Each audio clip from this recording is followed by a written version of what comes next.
Welcome back to the Holosky podcast. We are your hosts. I'm Steven. And Kyle. And welcome to 2023 Holo Cult. This is officially our first in-studio recording of the year. And we hope you all had a wonderful holiday season and have started the new year off awesome. Today, I dug into the good old Havana Syndrome a little bit. So we're going to get into that a little bit later on after all of the housekeeping. But before we do that, we got to get through the business. So check us out at all our social medias: Facebook, Instagram, YouTube, Twitter, TikTok, Reddit, Discord, pretty much anywhere. Come and hang out with us. Be part of the Holo Cult. Be part of the community. Be awesome to everybody. And if you have a paranormal encounter that you'd like to share on a future episode, Kyle's got some information that you're going to want.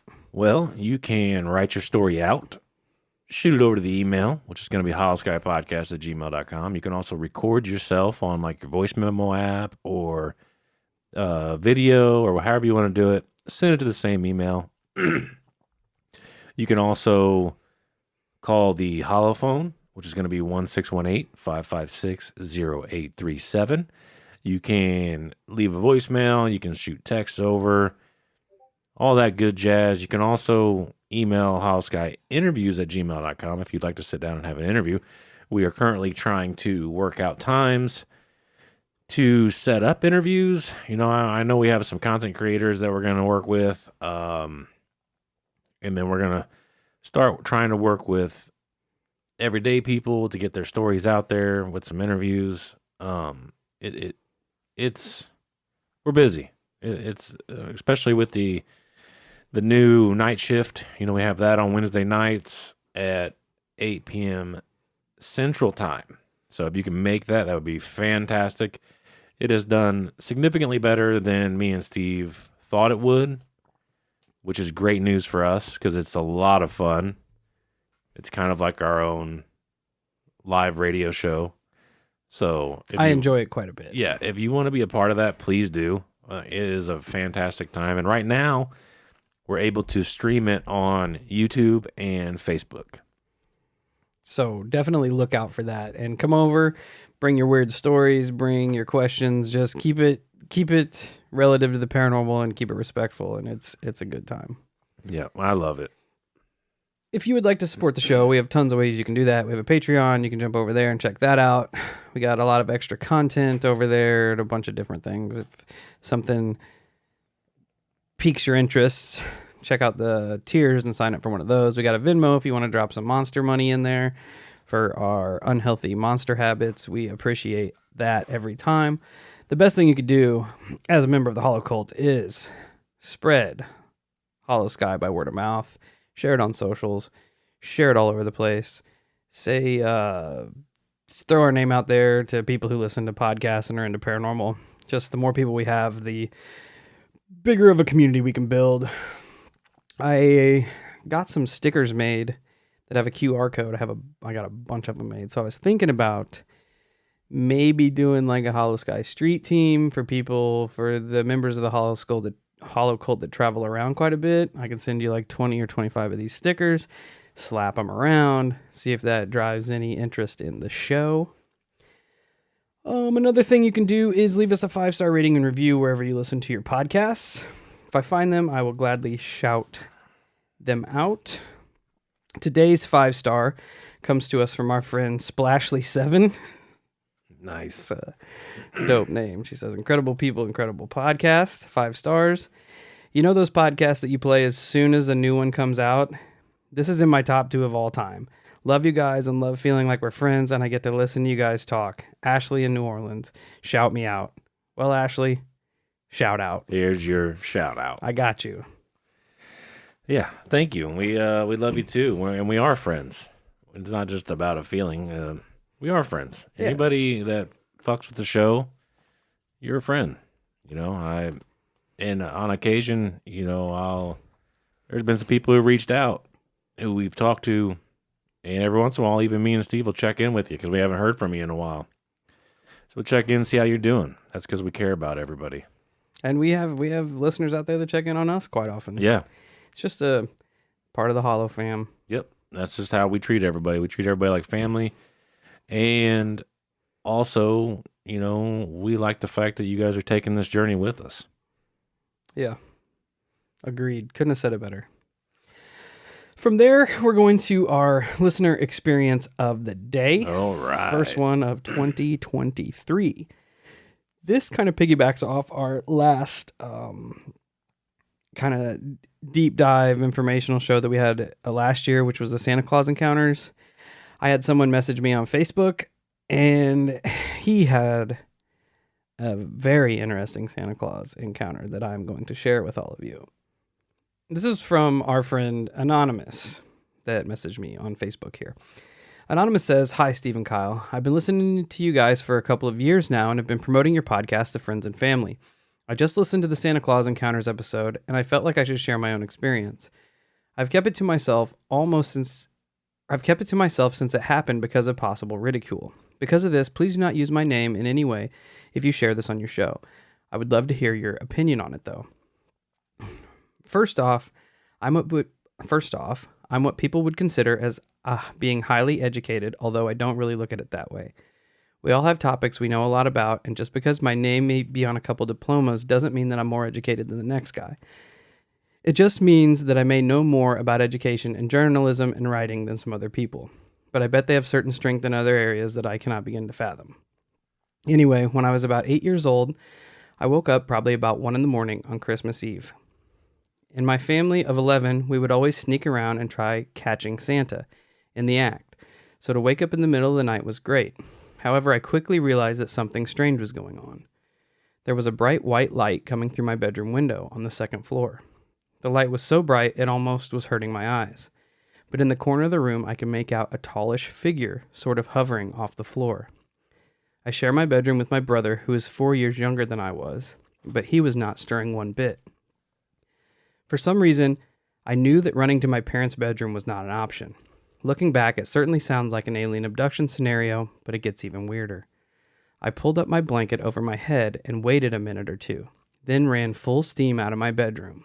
I ran down the dark hallway and down the stairs and stopped cold near the bottom of the steps, as I could see the Christmas tree in the living room with all of its colorful Christmas lights on. Around the tree were 4 or 5 small figures.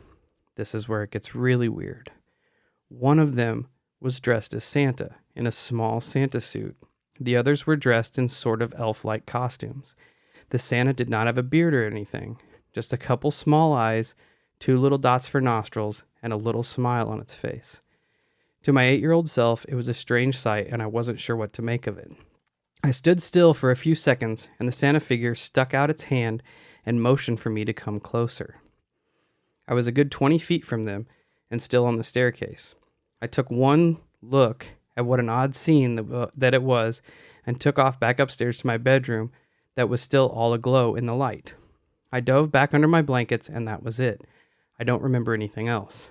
I woke up an hour or two later as my siblings were all sneaking around looking at the gifts and the stockings, and I tried to tell them what I'd seen. They all laughed and said I was dreaming. In fact, they went on to torment me for weeks about what I said had happened. But Steve and Kyle, throughout my life, I can distinguish between a dream and reality. I've had several dreams that seemed quite real through the decades, but I could tell that they weren't. This thing that happened when I was 8 years old, I still truly believe it happened. I'd love to see a hypnotherapist or someone that could take me back to that night to determine what actually happened after I returned back to my bedroom. Like I said, I'm not sure why I knew that running into my parents' bedroom or siblings' bedroom would not be helpful, unless I had experienced something like this before. As you can see from my profile picture, I'm not a small man and I do not scare easily. But back on that night about 40 years ago, I was scared. What are your thoughts about all this? Have you heard of alien abductions on children, where the aliens essentially dress in costume to make the experience easier for the children to process? Fuck that.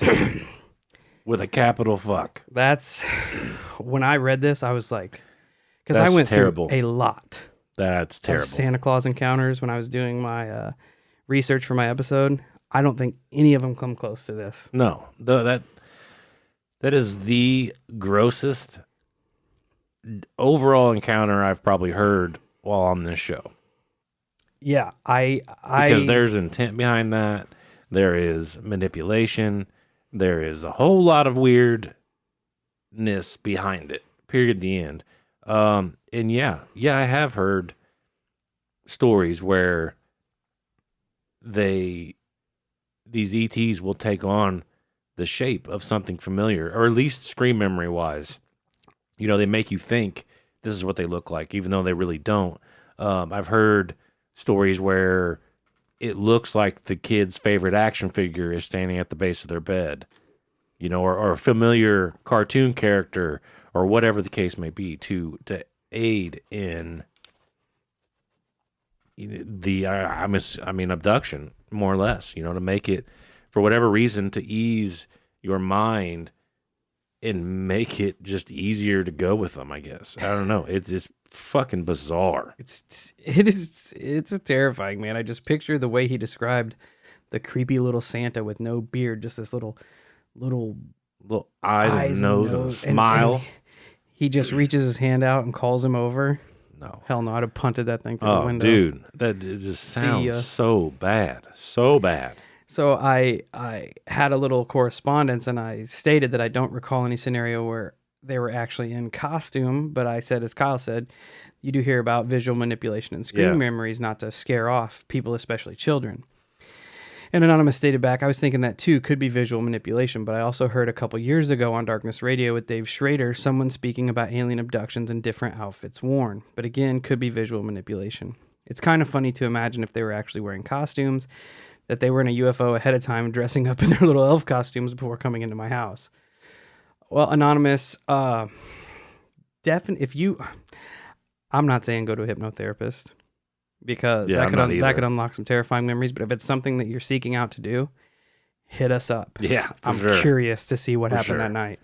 Like you said, the fact that you knew deep down inside you that running to your parents' bedroom would not end well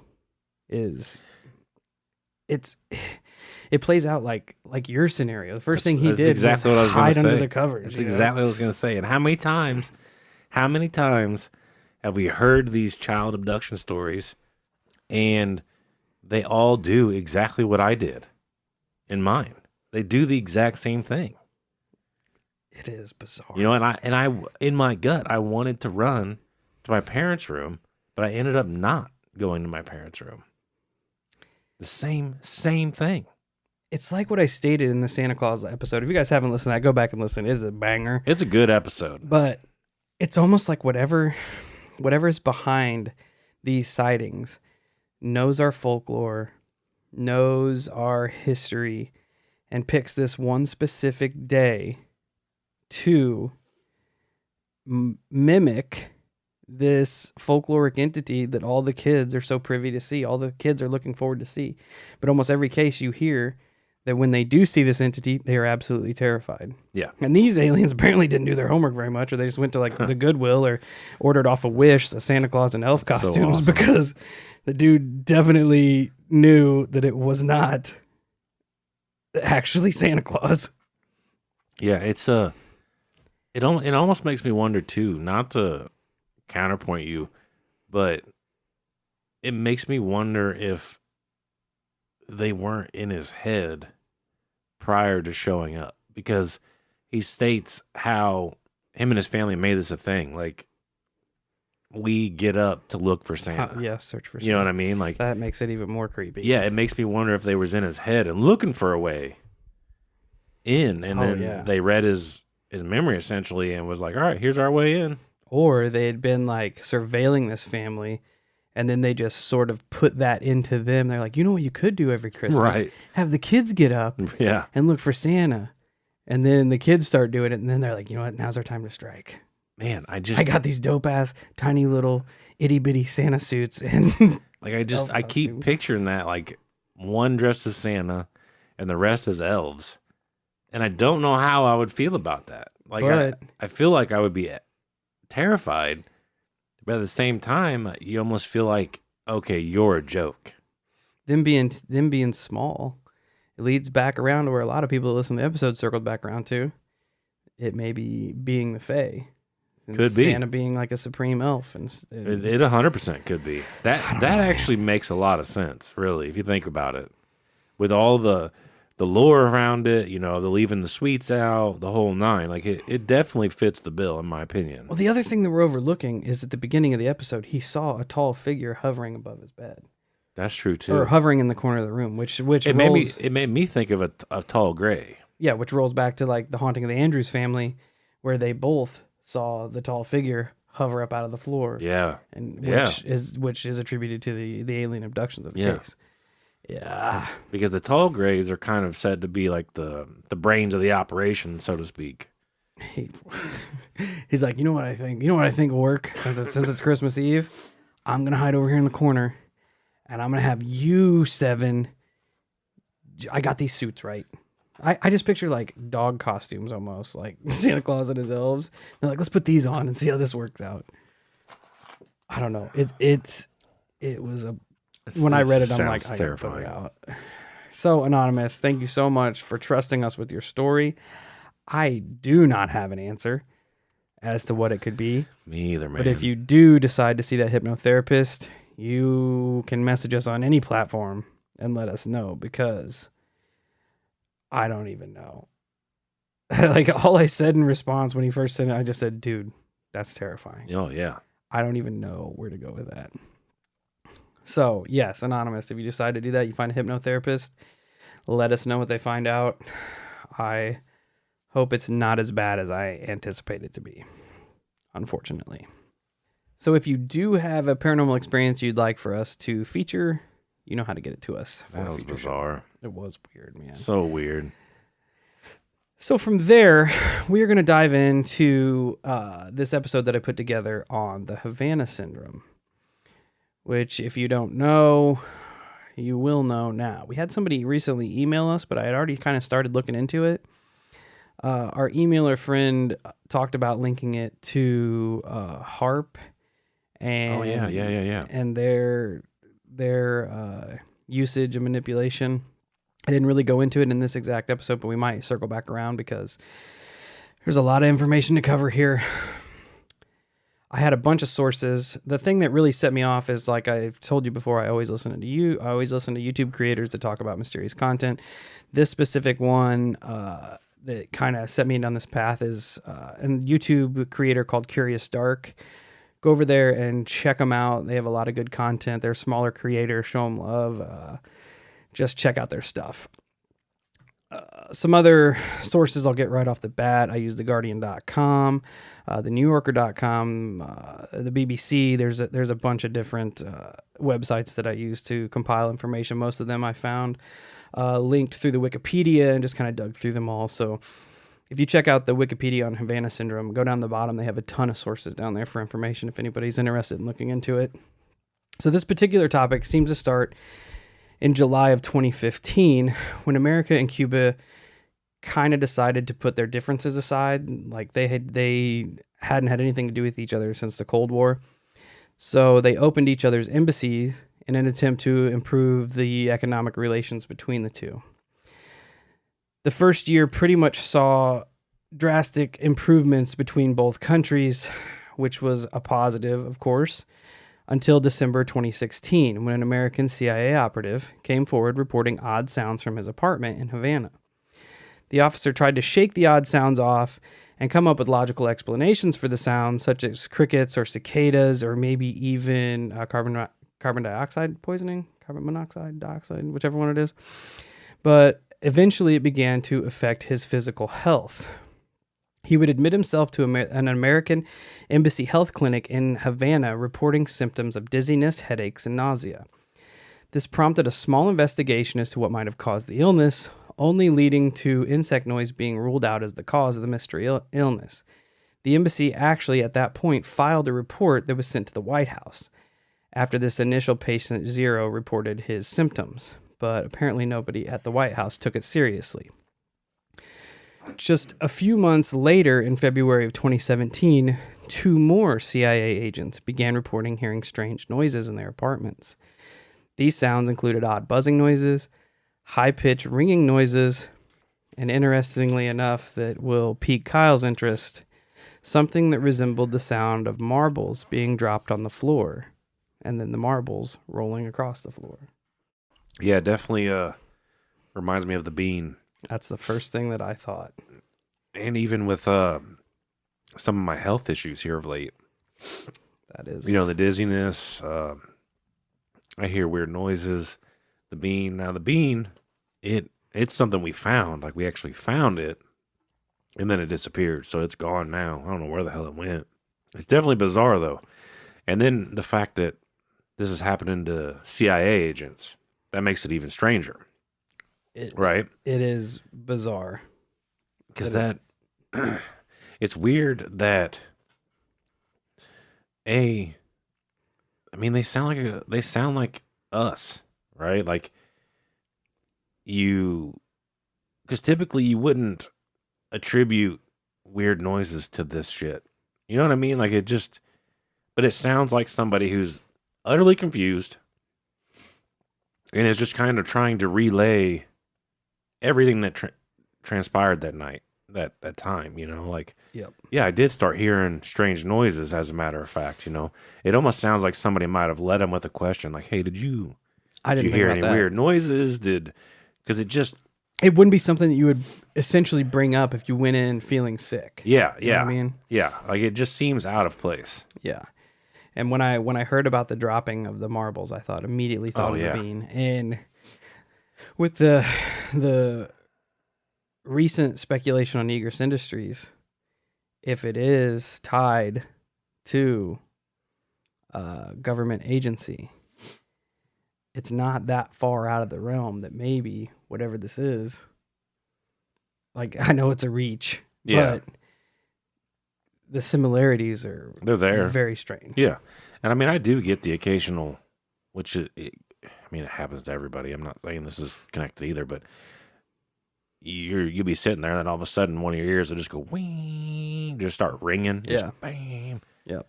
And I mean, it happens. I know it happens to everybody. But it's just another, you know, synchronicity, if you will. Just kind of foot the bill. It made me wonder when I read it. Oh, for sure, for sure. The agents that reported these sounds began to suffer the same symptoms as the first officer: headache, dizziness, nausea, but they were also hit with more acute symptoms, such as motor skill issues, affecting their nervous systems and muscles, as well as tinnitus and extreme ringing in the ears. The symptoms were closely related to people who had significant damage to their inner ears and eardrums. These two reports shed light on the fact that... Hang on a second. With that significant damage, was whatever happening to them, is that what caused the damage to the inner? They didn't have damage. Oh, okay. I thought you were saying they had. The symptoms were similar to people who so did they have mimicked. damage. All right. Yeah. 'Cause I was going to say, because I actually have issues with my ear. Yeah. That's what apparently was causing my dizziness, my nausea, headaches. I have an issue with my left ear. I'm assuming that they didn't have damage because it didn't really particularly say, but they said the symptoms were closely related to people who had significant damage to their inner ears. These two reports shed light on the fact that whatever was causing the illness seemed to be targeting only officials that worked at the U.S. Embassy in Havana, which further excluded the source that was related to insect noises, as everyone essentially would be hearing the insects buzzing, not just the employees at the embassy. Right. This prompted the head of the U.S. Embassy to clearly confront the Cuban government, because they're like, hey, we're over here trying to make relations better, and now all our guys are getting sick. The Cuban government would immediately deny any involvement, and as I just stated, if you look at it from a governmental economic standpoint, the Cuban government had way more to gain from opening the embassies and having American tourism and everything brought back over to Cuba than the Americans did. So they'd essentially just doing a big disservice to themselves to attack U.S. Embassy diplomats after they just recently opened relations with the United States again. Yeah, you would think that in that case, it could very easily be sabotage by the United States government. That's what I was... or outside forces. Yep. Somebody who doesn't want Cuba and America working together. It gets very interesting. The U.S. government quickly launched an investigation into the occurrences, but could not find any link to the Cuban government. They even went as far as to check the Russian government, but also found nothing in the investigation.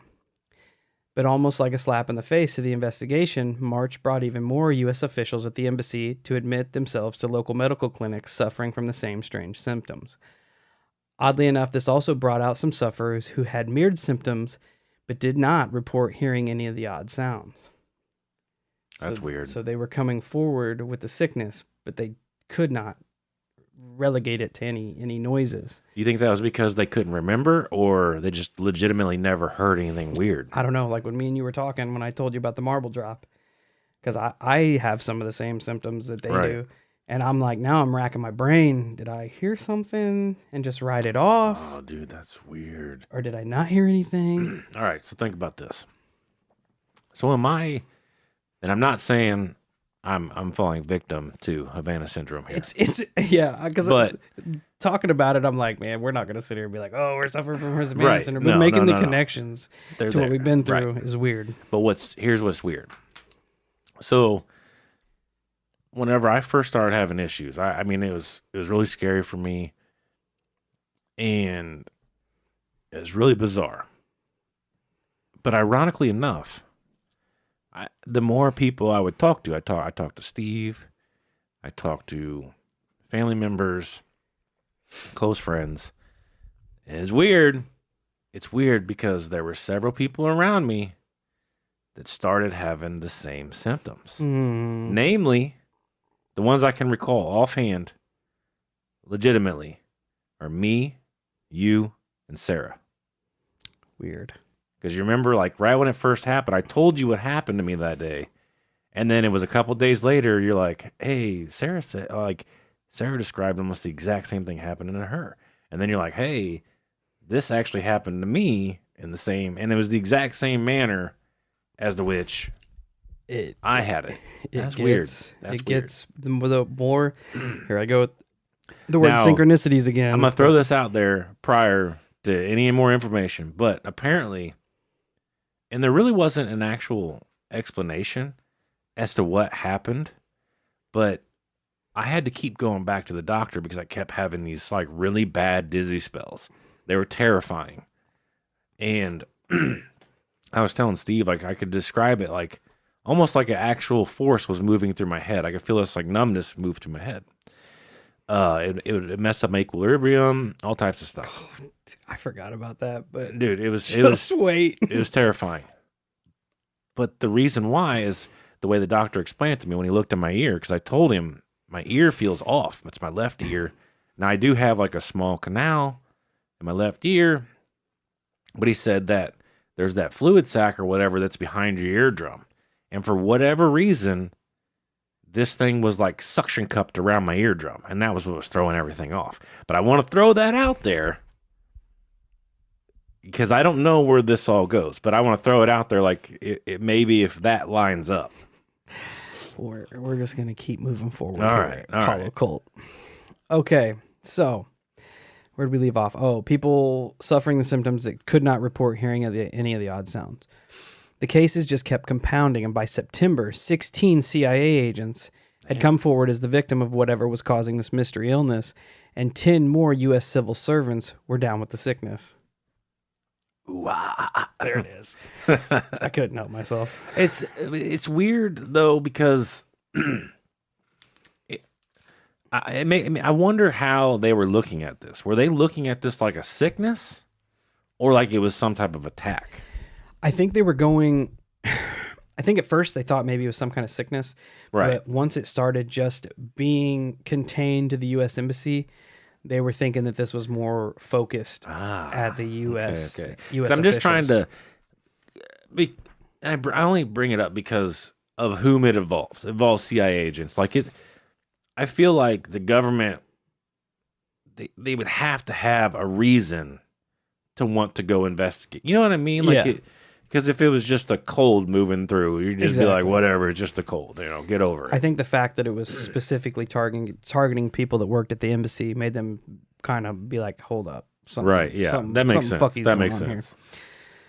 Unfortunately, the symptoms did not end there. As time went on, the original sufferers of the illness began to develop even more extreme symptoms. They reported gastrointestinal sickness, throwing up, diarrhea, such as that, insomnia, nosebleeds, vision impairments, the inability to concentrate, memory loss, the loss of consciousness. They even began to show actual signs of brain damage. Oh, that sucks.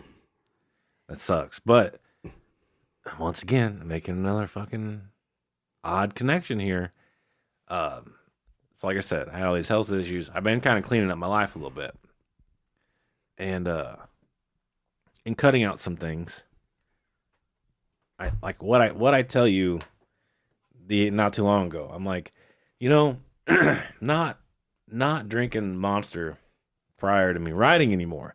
What was the one issue that I had? I know. The one issue I remember telling Steve was that it's hard for me to maintain my focus. Like I just can't. I attributed it to not drinking as much Monster as I used to, because I used to be like I'd be late at night, I'd drink a Monster, start writing, and I'd just turn and burn, baby. But I've been kind of working on getting myself healthier, to get away from some of these issues, and that's just really freaking weird, dude. It's really weird. The more I dove into it, so the more weird. I'm like, in my brain, I'm telling myself, there is no way this happened. Oh, I'm in the same camp. I'm in the exact same But camp. if you break it down, the way it's broke down, even to the bean drop, it's weird. There are some very weird parallels there. It is weird. Like it's weird. Like I can't. Damn you, Egress Industries. Right. I can't fully wrap my brain around it because it's so weird. But I'm in the same camp. I'm not sitting here and saying that we are a victim to the Havana Syndrome. It's just really weird. All I'm saying that if you were a CIA operative that was working in the Havana embassy and you had your exact symptoms, guess what? Yeah.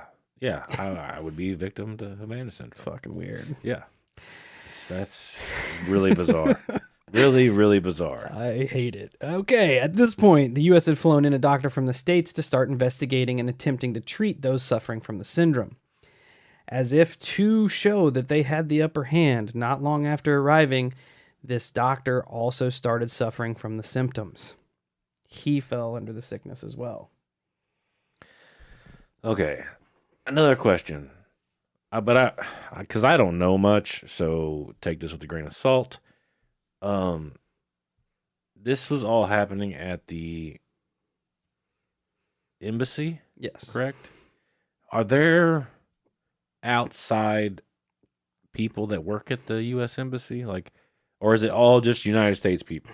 I'm assuming yes. I think if it's like America, a lot of countries have their own embassies, but I'm assuming that people in the city probably work there, like tidying things up, so secretarial stuff. So essentially, people from Cuba would also be working within the U.S. I'm embassy. thinking so. Because it makes it even stranger if only the United States people were being subject to this. Like it was that good at targeting. Yes. Right? Because if it was a sickness, then it kind of rules out that it's only messing with one group of people. Whereas if a sickness was moving through and the Cubans they're fine. Yep. But the United States people, they're sick. Well, okay, that's a little bit of wish-washy. Like it doesn't make much sense. From what I could find, there were no Cuban affiliates that fell ill. But that being said, you interjected at a perfect point. From here, Canadian officials contacted the U.S.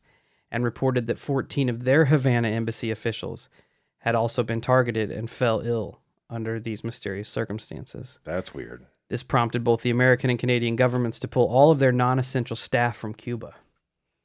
See, now that it had targeted both, they said, and something doesn't add up there. Like that's all of it's. I can't put my finger on it right now. But it's just weird that the governments would be taking those symptoms as serious as they are without some type of prior knowledge. I think it's more the fact that it was targeting only specific people. You know what I mean? Yeah. Just purely Americans and purely now Canadians from their embassy.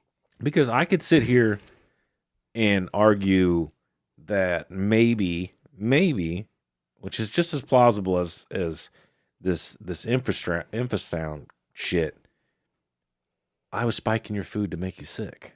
They go into that. You know what I mean? Yep. Like, it just, Yep. I don't know. It just feels, it already feels off because there's so much attention. Now, given the one determining factor for me is the fact that the CIA is involved, because the CIA obviously has, they're privy to way more information than the average United States official, right? Yes. So, okay, that with that in play, maybe that's why they're taking it so serious. And I would assume that going after someone with the CIA, the NSA, they're going to take that extra serious because of the national security issue, right? Yep. So you got to kind of look. There are cases that get super, super high up the chain. Right on. So, and I think it also plays to the fact that like American tourists in Cuba weren't getting sick. Oh yeah, that's a good point. Staying in the hotels because they just opened up to where people can go back and forth. Nobody else had any symptoms except for the people of the embassy. Right, and you could, like I said, I could sit here and argue the water supply to the embassy was contaminated. Somebody was contaminating food. You could make it central to the embassy if you really wanted to, but the distinguishing factor for me would be if there are other nationalities there. Yeah, which you know what I mean. That's when it starts to change the narrative. I'm almost positive that there would be. Right, and that makes sense. But and once again, it's not information that I know. Yeah, but same. When that happens, whenever there's different nationalities there, you know, you could have the Cubans there, the Americans there, the Canadians there, but when only one group is being subject to that to me suggests very targeted, very like on purpose. Yes. You know what I mean? Very like, focused. Yes. Because if, like I said, if it was a water supply, then everybody there would be getting sick. Yep. Everybody. Yep. Joint investigations by America and Canada led to 3 main suspects: Cuba, China, and Russia, although no actual evidence could be found linking any of them to the actual cases. All 3 governments vehemently denied having any involvement in the sickness or what was going on. The American and Canadian governments agreed that the cause had to be some sort of unknown radio or electromagnetic emitting devices that were being used. They even reported to record a sound that they believed to be one of the sounds that were triggering the symptoms. So, Curious Dark actually found and pulled a small audio clip that I then pulled from their YouTube channel to play on here. It's only about 2 seconds long. I'm going to play it. So if you don't want to hear it, skip ahead about 10 seconds after my countdown. Okay, so again, skip ahead. I'm going to play the sound that the American government said to have recorded to be linked to the Havana Syndrome in 3, 2, 1. So as you can see by listening to the clip, it was easy to understand why at first they were like, maybe it was insects, you know? Oh, yeah, for sure. Because it does sound insecty. But again, if it were insects causing the sound, then everybody would suffer from the symptoms that were brought forth, not just specific people. So even with them able to capture the reported sound that they thought was causing the illness, the government had no idea what was causing the sound. And it really didn't do anything to push the investigation forward. It also didn't account for the embassy workers who fell victim without actually hearing any sounds. And it didn't add any insight to the people that were hearing the more odd noises, such as the marbles dropping. So when they recorded this sound, they assumed that it to be linked to the illness. But then again, it wasn't linked to all the illnesses. It's weird that there are different sounds too. Yeah. That's definitely weird. I wonder if it's because they just didn't know what they were dealing with, or because maybe the marble noises wasn't even actually affiliated. Maybe it was only this insect sound, or maybe it was maybe none of them were right. Maybe it was the sound of water dropping. I mean, Yeah. it's weird. Or maybe they're able to mask some type of infrasound behind other sound. I don't know. Maybe different sounds triggered different individuals. That's true too. Yeah, absolutely. Yeah, it is bizarre. Then 2017 falls in, and the illness began to spread, but essentially only within circles of U.S. intelligence personnel. Cases began being reported in Moscow, Russia, Tbilisi, Georgia, Poland, Taiwan, and Australia. In the spring of 2018, U.S. diplomats in China began reporting an illness with symptoms consistent with those reported by the diplomats in Havana. The first incident was reported by an American that was working at the Guangzhou consulate, the largest U.S. consulate in China. The employee had stated that the symptoms began in late 2017, but had only recently gotten worse. There were about 170 U.S. officials and their family members at the consulate, and a large number of them would undergo testing by U.S. doctors sent in by the State Department.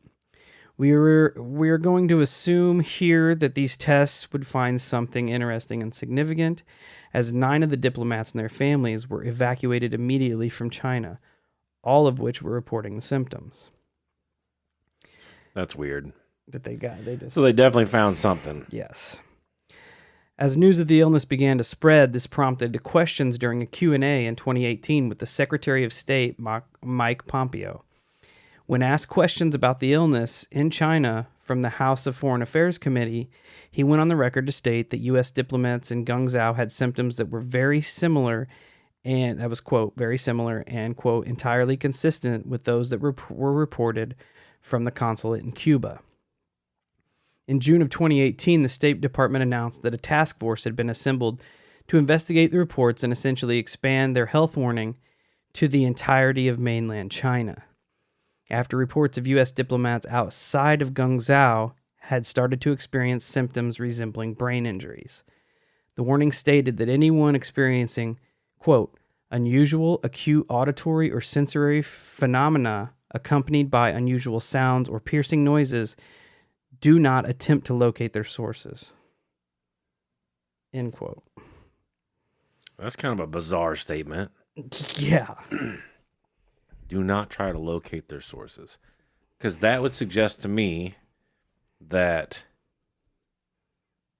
you would be under the impression that, say, this noise is coming from the vent in your room.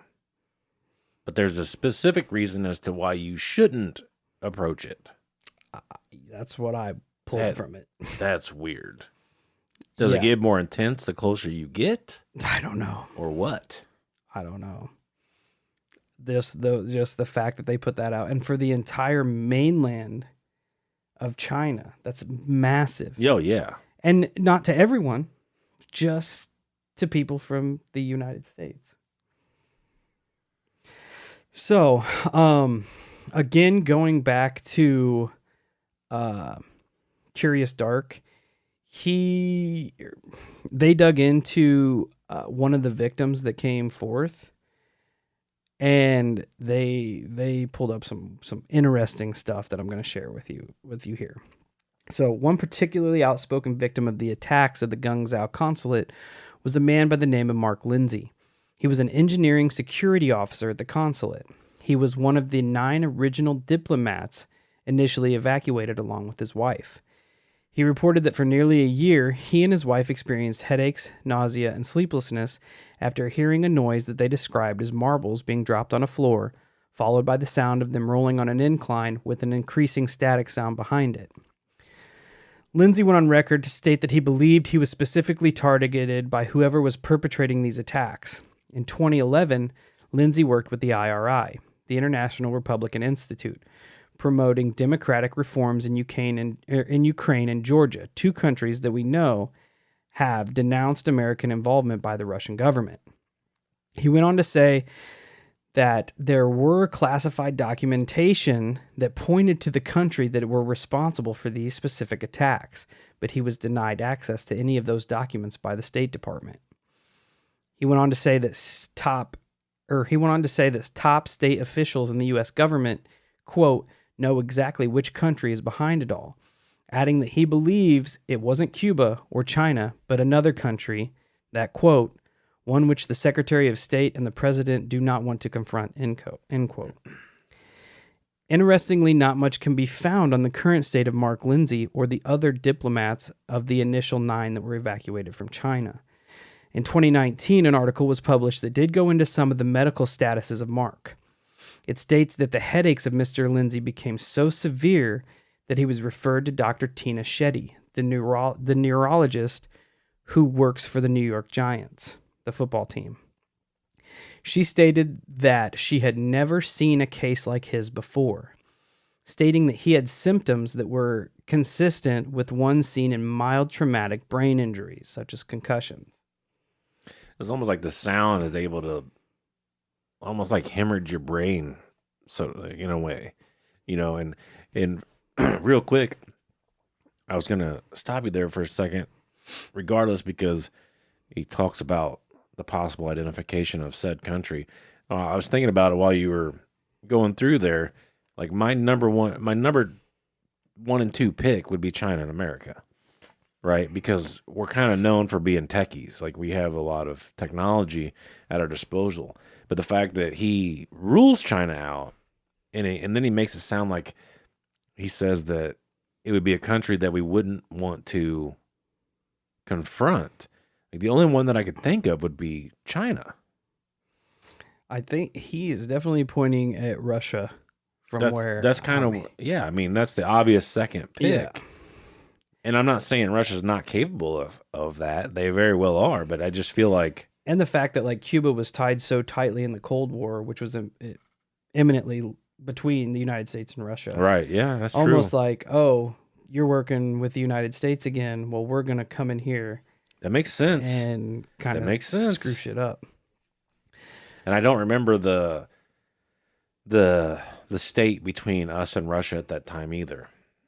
Like when the Havana Syndrome was going on. Either. It seems like it always flares up like every year. Like the threats are made and this, that, and the other. Theories thrown around for the China attacks range from everything from toxins to mass hysteria to malfunctioning listening devices that were emitting harmful sounds and radio waves, all of which came to zero fruition when investigated. From there, an employee at the United States Agency for International Development at the U.S. Embassy in Tashkent, Uzbekistan, reported that he and his wife were suffering from similar symptoms in September of 2017. The employee's report were discounted by the U.S. State Department as they refused to talk about the case, stating, "We aren't going to discuss every case individually." Then they came out and said, "We can confirm that there was no incident in Uzbekistan." The couple, though, were evacuated from Uzbekistan after the symptoms, and no further information could be found on the two or follow-up care they received. And now they're burying it. Now it doesn't make sense. Doesn't make sense. Almost like they're trying to contain of how far spread these attacks were going. Right. Like you're not gonna contain Havana because it's already out there. Right. You're not gonna contain China because there's so many people there as well. It's already out there. Now, there are more recent attacks that I found, all the way up to almost 2022. Oh, wow. So in August of 2021, 2 American diplomats were evacuated from the U.S. Embassy in Hanoi, Vietnam. The report states that the 2 diplomats experienced, quote, anomalous acoustic incidents within their homes. Interestingly enough, this was just days before Vice President Kamala Harris was set to visit Hanoi, prompting her visit to be postponed. So, man, it does sound very sabotagey. Yes, and it gets even weirder. Like I'm not ruling our own government out either. But it sounds maliciously sabotagey. Yeah, it is.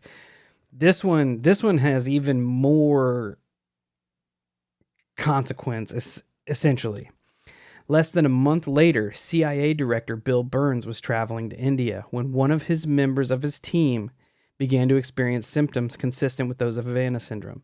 It was so severe that the team member had to receive medical attention immediately. This raised numerous red flags as it marked the second time in less than a month that the illness had impacted international travel of top U.S. officials, and later could have severe implication as the CIA director schedule is highly classified. He is like top tier secrecy in the United States. Yeah. This prompted concerns among all U.S. ranking officials as to how the perpetrator could have known about the visit and the schedule to plan for an attack. Some officials at the CIA viewed the chilling episode as a direct message to Bill Burns that nobody is safe, including those working directly under the United States' top spy. That is bold. That's bold. That's what I'm saying. Like I said, that suggests most likely a very embedded mole or our own government. Yeah. Like you said, his travel record should be nil, virtually impossible to get. Yeah. Now, unless I'm not saying that countries out there don't have the ability to get into these things. They most likely do, right? And I'm not saying that it's easy, but I'm sure that some of these countries can figure this shit out. But boy, oh boy, well, if I was him, I would be shell shocked. I'd be like, oh shit, like how does this happen? This just got a lot more real. Yeah. If I were any and not member, to mention to track, I feel like to track any person from the CIA is probably relatively difficult. Yeah, especially the head. Yes, but the CIA in general, like they live in secrecy. Yeah, right. Because you got to think, if anybody in the upper echelon of the American government has a target on his back, it's probably that dude. Oh yeah. Because he's going to have the knowledge and the know-how of just about every inner working part of the United States. It's going to be these secret agencies. Yeah. Interestingly enough, this wasn't the first time Americans had been targeted while a top U.S. official had been on visits outside of the United States. In early June 2019, 2 White House staffers reported symptoms similar to Havana Syndrome in a hotel room in London. This was during a state visit by then-President Donald Trump. So while he was in London, 2 of his staff fell victim to the syndrome. It's weird that they kind of keep it under wraps now, too. Like, you don't hear a lot about it. Because I can remember when Havana Syndrome popped off. Yep. I still remember that. Oh, and it's more prevalent now. Well, I don't know what happened as of 2022, but as of 2021, like I'm getting ready to go into it right here. In 2021, Vienna, Austria became the new hotspot for the mysterious ailment. Dozens of U.S. diplomats, intelligence officials, and their families and even children began to come down with Havana-esque syndromes. The State Department launched a joint investigation with the Austrian Foreign Ministry to try to find a cause for the spike in cases. It became so bad that Vienna now has the most reported incidents only behind Havana. While no direct suspects have been named as the perpetrator for the attacks, it's been noted that officials in Havana were hosting direct talks between the U.S. and Iran on reviving the 2015 Iran nuclear deal. It got so bad that the CIA station chief in Vienna was removed for failing to respond appropriately to an outbreak of the illness at the embassy. So it's like it's targeting areas either where the United States is trying to further their involvement with said countries, right, or where top-ranking U.S. officials are traveling. Yeah, at the end of the day, it's very, like I said, sabotagey. Like it's obviously directed. I mean, come on. Yeah. There's not getting around that. It's just from where? Is it a country or is it our own? You know, because let's be honest, in the recent years, it kind of feels like a lot of our agencies in home are kind of at each other's throat a little bit. That's a fucking fact. You know what I mean? Like, so I'm still not ruling it out that it wouldn't be ourselves. I mean, you know what? It could easily be us because I'm with you. We are definitely self-sabotage at this fucking moment. I'm with you. What better way to make another country look bad than to make it look like they're behind all the attacks? Oh yeah, which could be, holy shit, could that be bad? Yep. But And- it's not, and the fucked up thing is that it's not anything that we haven't tried before. Yeah. You know what I mean? Like, because they've tried making countries look bad before so they could get into fights with them. Yep. In early summer 2021, cases began to be reported at the U.S. Embassy in Berlin, Germany, including 2 U.S. officials that sought medical treatment. These are significant, as this is the first reported cases in a NATO country that houses U.S. troops as well as nuclear weapons. In October of 2021, more cases were reported, with victims saying they experienced a sudden onset of pressure sensations inside their heads and of hearing strong buzzing sounds coming from particular directions. Others reported dizziness, nausea, and fatigue. The attacks were not relegated to places outside of the United States. In 2019, just a few days after Thanksgiving, a White House official was taking her dog for a walk in Arlington, Virginia, when all of a sudden her dog collapsed and began convulsing. As she checked on her dog, the official began hearing an intense ringing in her ears, which led to a severe headache. From there, the side of her face began to start tingling and go numb. That's weird. Which you Also, just talked about. It just made me think of something too. Now I've been feeling fine, right? I for the most part, I've been doing a lot better. But not that it's super related, but I'll bring it up anyways, just to throw it out there. My dog has been extra fucking sus here lately. I was just going to say, which makes sense that her dog had it worse because their hearing is so much more better in tune than ours is. And you here, I'm gonna throw a fucking mass Hail Mary right here. It's gonna be entertaining, right? That's what we're here for. This is gonna be a mass Hail Mary. Entertainment purposes. I'm not saying this holds any legitimacy at all. But here, think about it. So my dog has been doing this, and I know animals do this. We've all seen our animals do this, where your dog will look at a specific point in the house and just start freaking out, right? Whether they're barking, they're growling, or whatever. In the past 2 weeks, I've noticed it several times. My dog will look in a specific direction and start growling like something is pissing him the fuck off, right?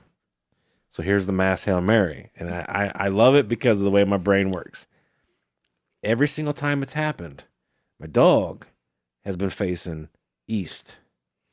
Bro, you got a Havana device in your house. He's been facing the east. Well, from my house to the east would be essentially Washington. Like all the agencies are to the east. I'm telling you.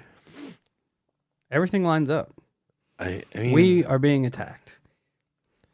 I mean, you might as well throw it out there.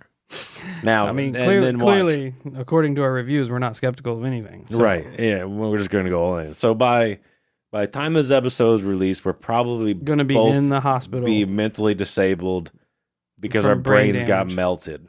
Yeah. That's great. Yep. Thanks, Steve. Okay. So, also, she talks about the tingling. Oh, yeah. I definitely have it. Or had it. And the going numb. Yeah. Another incident in 2020, or in November of 2020, states that a White House official began experiencing extreme ringing, tingling, and severe headaches while on a walk around the south lawn of the White House, known as the Ellipse. Multiple federal agencies investigated the incident at the Ellipse, and the Defense Department briefed members of the Senate Armed Services Committee and the House Armed Services Committee on the incident in April of 2021. Investigators told Congress that they could not determine the cause or who was responsible for the event, but the attack actually happened on White House premises. So if there's not a bigger middle finger saying that we can get to whoever we want, then like targeting places where the vice president's going to go and targeting your top CIA official, it's targeting your home base on your homeland. Right. Yeah, for sure. For sure. So there are a lot more reports and encounters you could look up, but those are the ones that I touched on. I'm going to go into causes a little bit. It gets kind of wordy, so bear with me here. A lot of this comes from Wikipedia. First is microwaves. in not like microwave that you warm your food up with. Dang. But in 2018, Douglas H. Smith, the lead author of a University of Pennsylvania study of 21 of the affected diplomats in Havana, published an article. He said in an interview that microwaves were considered a main suspect in the underlying phenomenon. A 2018 study published in the Journal of Neural Computation by Beatrice Gollum rejected the idea that a sonic attack was the source of the symptoms and concluded that the facts were consistent with pulsated radio frequency and microwave radiation exposure. She wrote that the nature of the noises the diplomats reported were consistent with sound caused by pulse radio frequency microwave radiation via the Frey effect. The Frey effect is a microwave auditory effect known as microwave hearing effect or the Frey effect. It consists of the human perception of audible clicks or even speech induced by pulse or modulated radio frequencies. The communications are generated directly inside the human head without the need of any electronic device. That's weird. Because you also hear the woman's voice. The woman's voice. Yeah, there is that. The signs and symptoms of the diplomat reported match symptoms from RFMW exposure, problems with sleep, cognition, vision, balance, speech, headaches, sensations of pressure or vibrations, nosebleeds, brain injury, and brain swelling. Oxidative stress provides documented mechanisms of RFMW injury compatible with reported signs and symptoms.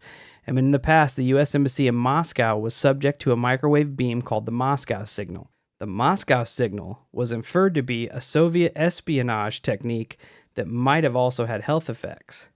Neuroscientist Alan H. Frey, for whom the Frey effect is named, considers the microwave to be a viable theory. More on this Moscow signal. This was reported to be a microwave transmission varying between 2.5 hertz or 2.5 gigahertz and 4 gigahertz, directed at the Embassy of the United States in Moscow from 1953 to 1976, resulting in an international incident.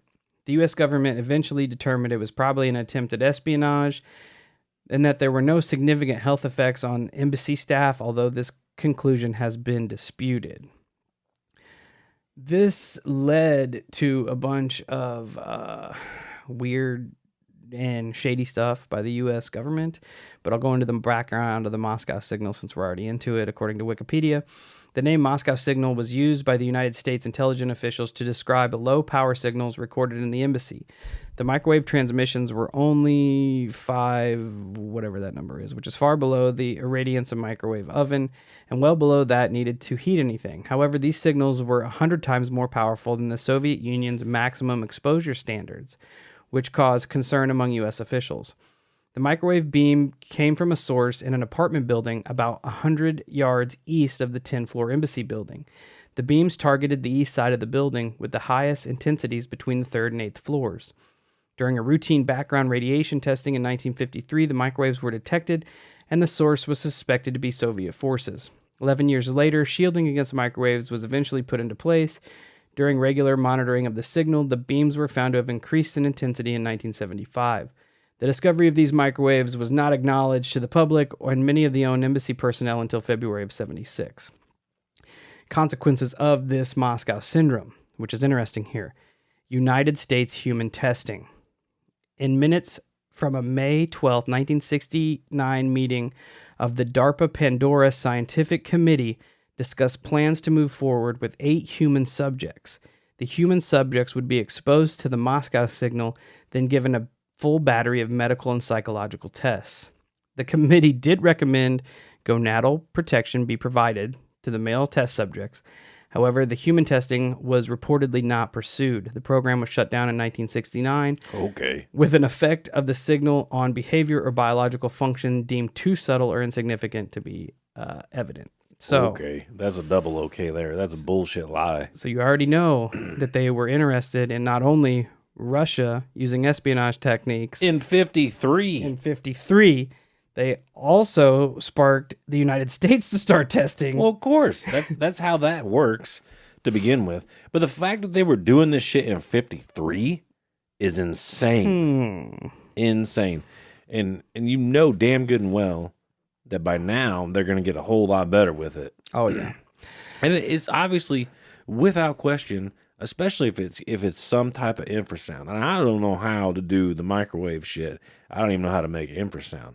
But imagine the ramifications if normal people could figure out how to get their hands on a device that is able to produce infrasound, even if it's only within a household. But the fact that it can basically melt people's brains. Think if, I mean, they are not going to want that information to get out. You use sound to just decimate things. Oh, I mean, big tech and big pharma could be in cahoots here, where we all have technological devices in our house that broadcast all sorts of frequencies. Our phones, our televisions, our smart TVs, our robot vacuums. They could be in cahoots to where every 3 days we're going to put this sound out to make people think that they have a sinus infection, that they think that they have a headache, which pushes people to go out and buy medicine to take care of these issues that are just going to come back. Yeah, inevitably. Damn. I was not prepared to go down that. It just happened. Hole, but okay, all right, moving on. So, ultrasound. In March 2018, Kevin Few and a team of computer scientists at the University of Michigan reported in a study that ultrasound, specifically intermodulation distortion from multiple inaudible ultrasonic signals from malfunctioning or improperly placed Cuban surveillance equipment, could have been the origin of the reported sounds. Oh, I don't buy it. So, yeah. Didn't you say like it was accidental? Yeah. It was more, I don't buy that. Yeah, and the fact that was just for Cuba. Yeah. Then it moves out. I ain't buying that. Pulsed electromagnetic energy and ultrasound. On February 1st, 2022, a declassified U.S. intelligence report, which was an IC experts panel on anomalous health incidents, called Pulsed Electromagnetic Energy and Ultrasound Plausible Causes, and said that concealable devices exist that can produce the observed symptoms. A U.S. intelligence report by a panel of expert scientists has named pulsed electromagnetic energy and ultrasound as plausible causes for the mysterious Havana Syndrome symptoms caused by or suffered by U.S. diplomats and spies in recent years. The report found that a group of cases could not be explained by health or environmental factors or by psychosomatic illness. It also said that devices exist with modest energy requirements that were concealable and could produce the observed symptoms and be affected over hundreds of meters and also through walls. So they could have small devices that use minimal energy that can produce these waves that affect people. I love that there's things out there that we don't even think of, like the phrase there, anomalous health issues. Yeah, that's awful. Right? Because it makes it sound like, oh, this is only one.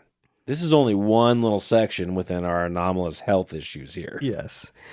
It also talks about psychosomatic illnesses where essentially they said it was mass hysteria. They were pushing the mass hysteria thing, like, oh, these CIA officials, one of them got sick, and then everybody thinks they're sick, yada, yada, yada. No, I don't buy it. So that seems to be a very common go-to in some of these circumstances too. Like, that's not the first time we've heard the mass hysteria dog shit explanation. No, it just seems to be like, oh, we don't have a reason for this. We're going to call it this. Yeah, exactly. I'm going to dive into the Russian hypothesis, which I pulled directly from Wikipedia because I was trying to break it down and I just got out of my element here. So many current and former... Wow, I think I'm suffering from Havana Syndrome right now. Many current and former U.S. officials think Russia was likely responsible for the alleged attacks, a suspicion shared by both the Trump and Biden administration officials. This view was shared by CIA analysis on Russia, State Department officials, outside science experts, and several of the alleged victims.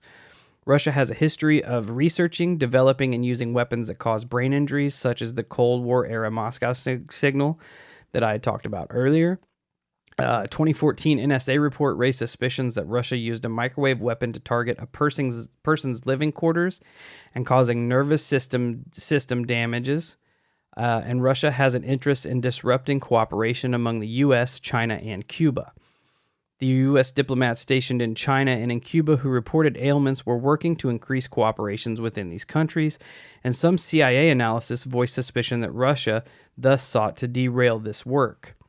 In May 2021, Politico reported that 3 current and former U.S. officials with direct knowledge of discussions said that the U.S. government suspected that Russian military intelligence agencies, the GRU, was behind the alleged attacks, although the U.S. intelligence community have not reached a consensus or made a formal determination on the subject.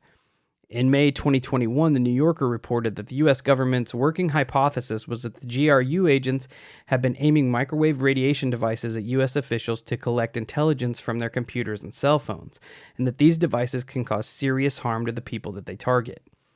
The U.S. government has not publicly accused Russia.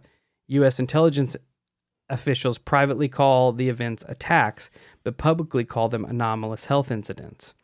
According to 2 officials interviewed by Politico, quote, while investigators have not determined definitively that these incidents are caused by a specific weapon, some believe that any such device would be primarily transported by a vehicle. Some could be small enough to fit into a large backpack, and an individual can be targeted from 500 to 1,000 yards away. James Lynn of the University of Illinois, an expert on the biological effects of microwave energy, agreed that a Havana Syndrome attack could be caused by a small apparatus that could fit into a small van or SUV. Within the U.S. government, analysts debated whether the alleged attacks reflected a deliberate attempt to cause injury or whether the reported symptoms were a consequence of a high-tech attempt to steal classified information from phones or computers of U.S. officials. It's one thing that I didn't think of before going in, that this is just a byproduct of them trying to get information as opposed to them targeting specific people to make them sick. Well, shit, I was thinking you perfect this process, there won't be anything like a sniper anymore. No, you could just point a microwave at them. Yeah. Warm up your chicken sandwich. Right. And then game over. 2021 report in The New Yorker cited a number of incidents recounted by Mark Vandroff, who served as the senior director for the defense policy at the National Security Council. One of the most dramatic episodes involved a U.S. military officer stationed in a country with a large Russian presence. As the officer pulled his car into a busy intersection, he suddenly felt as though his head were going to explode. His 2-year-old son, in a car seat in the back, also started screaming. As the officer sped out of the intersection, the pressure in his head ceased, and his son went quiet. A remarkably similar incident was reported by a CIA officer who was stationed in the same city, but had no connection with the initial military officer.